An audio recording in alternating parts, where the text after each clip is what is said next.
I wanted to do a tutorial on how to change the crankshaft sensor on a 370Z to make it easier for everybody else that has to do this, because I could not find anything else on YouTube or whatever to make it sound easy or even give me a remote idea of what I needed to do, because nobody shows in detail. On a 370, if you take and undo the air filter, which as you see I've already done, take out the air tube. You don't need to take the battery and whatever out. That's excess work. Just unhook the negative. I don't know why everybody keeps saying that.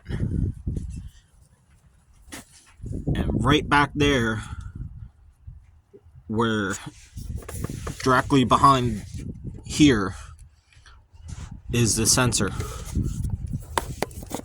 You can kind of see the shield there to the right. By doing that, and I used a 10 millimeter on a short extension with a 10 millimeter and a ratchet on a 3/8.